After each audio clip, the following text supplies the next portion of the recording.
stump. Yeah. Then we took. Me and my father raised bees over 50 years ago.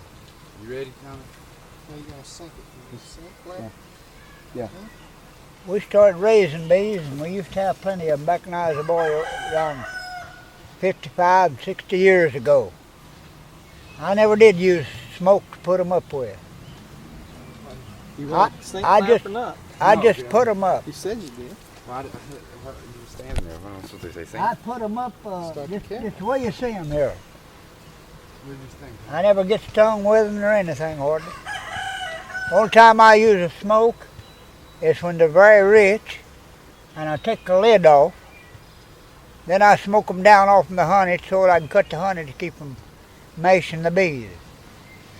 And when you cut into the honey when they're rich, they'll probably sting anybody.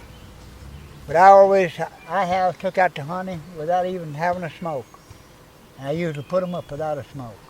How'd you catch those bees, Nimrod? Oh, they came in and lit on my chestnut tree, and I just cut off the limb, took them over, carried the limb, and just put them down on top of my gum and shook them all off in it, picked my top up and set my top on without any smoke, and just let them go on to work. You found Shuck. those bees? Huh? You found those bees? Yeah. They came in and lit on chestnut tree swarm, a long swarm of them, about 2 foot long. And I just cut off the limb, me and my son there, and just took the top from off my bee gum, and just shook them off down in on the cross pieces. And when I shook them off on it, begin to hang on, hit there, and I just set the lid back on for any of them come back out. And they just come on, went on out, and went to working, right off in the reel. That swarm has not been put up too long, and it's already got pieces of comb honey that long in there. And the poplar bloom just now coming on, it'll fill that full, and I can put a super on top of that so the queen can't get in it. And I can put a small one up here with racks in it, and this fall I can take that, smoke them out of the super, and have about 30 or 40 pounds of linen poplar honey. Poplar just now blooming. And take this top off, just take it off there, and make me a super to sit on top of it so the queen can't get up in there. They won't lay eggs, in there, have a clean honey. And those bees will make that linen honey up in them supers. It'll put me about 6 or 7 racks in it, and they'll feel hit full by this fall. And I can just take that off, smoke them back down in here, and they've got the honey left in here to do them. Put the rack back on for another year. I never seen a beehive made out of a tree trunk like that. Did you make it? Yeah, that's made out of a sugar tree. Holler sugar tree. Take a holler tree and take a measure off in the length you want and just saw it in two. And it's already got a large holler in it. That's got a large holler from right here. It's about 1 inch thick here, and the rest of that's holler in there. That's a holler space that big a square all the way around in there, as high as it's up to that lid. And they'll make that full of honey. That's enough to do 2 swarms of bees, so I can put a super on top of that and they'll fill it. A lot of people are afraid of them. I ain't afraid of them. I just go out to them and handle them. I just handle them anyway. My hands around them. I just put them up without using any smoke. And some people can't get around here like he is. They'll light on them and sting them. I'm working over top of him there. Look how thick they're coming over top of him. I'm coming from that poplar bloom in that hill over there. Those poplar trees. They could tell there's some people they just don't like the scent of. Watch them go to that hill, Hannah. Watch that and go. Watch them go. Time you see it going, they're going to that poplar trees and bringing that in. You can look right toward the sky, right toward down here, and you can see them coming. There's as many coming as they're going. They're continuing just a bunch of going and a bunch of coming, a bunch of going and a bunch of coming. Continually, you'll see them in that hour going and coming all the time. Them coming this way, has got a load, and them is going back that way. They're going after a load. But the busiest thing working at the ears made is a honeybee. you got a good swarm of them. They're continually working, and there's one or two that sits here on guard. And one is called, and there's some of them which is called the scent bee. That bee, they'll come out here to the outside as far as they go, and they direct these bees. From this gum here, they can tell them which way the best bloom is. They've got an instinct of telling the other bees which way to go for the bloom, where the best bloom is. And them bees will fly to that. I call her the road map bee. There's one of them big drones out there just a second ago, about that long, big black looking. Well, he won't last too long if any ones that got picked out. They kill them all, but it's a few to raise from them drones. They won't work. They just get out here and buzz in there and back in there with that queen. But they'll kill them out all, but it's what the ones they want to be with the queen, because they don't want nothing but eat the honey. They can't even sting it. Huh?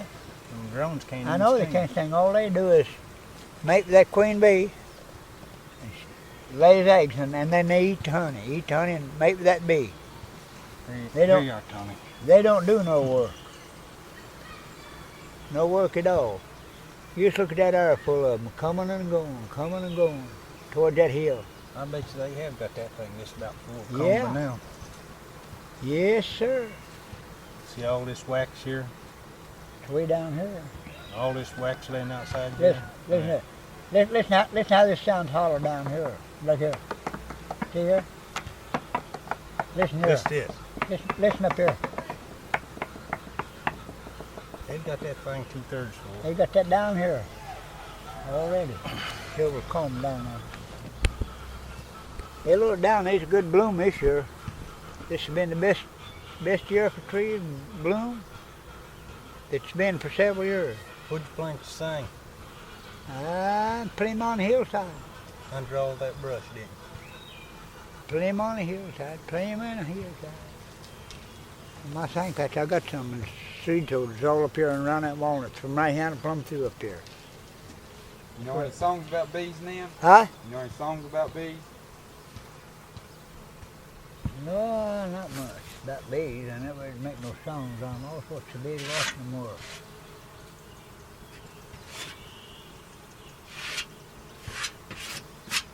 How come you think it is that bees won't sting some people and will sting others? I don't know. They just got some people must have a different scent or something or they can tell them. But there's some people still sting them awful bad. There's people that can't get around this where you're at over there. And they'll go after them. They'll come in and just be right around, just all around them, and then it won't be but a few minutes till there'll be a whole bunch after them. They'll cover them up, sting them. I've got a boy, they'll sting him all over if he gets in here. Well, they eat Ed up. Yeah, Ed. I went up there when you had. Ed, I think you had Ed this might up have been there. around. Ed would have been around out here I went somewhere up there down and there. raised And the there'd have top been 3 or off 4 and looked after down him. and He'd see how been much knocking honey and it was. running. Ed done the same thing. They hit him, buddy, and his head's full of bees. Oh. Yeah, my fingers.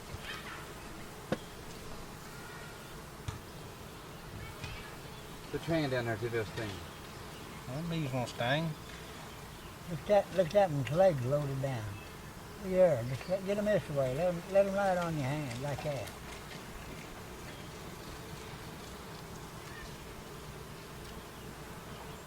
Watch them light in my hand and go in there. Just let them on there, watch them. Get your hand up there. Get your hand up there and get over my hand there.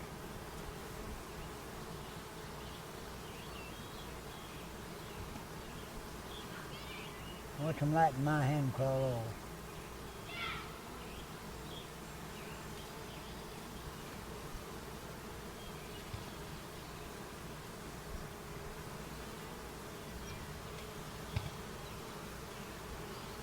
Little madman.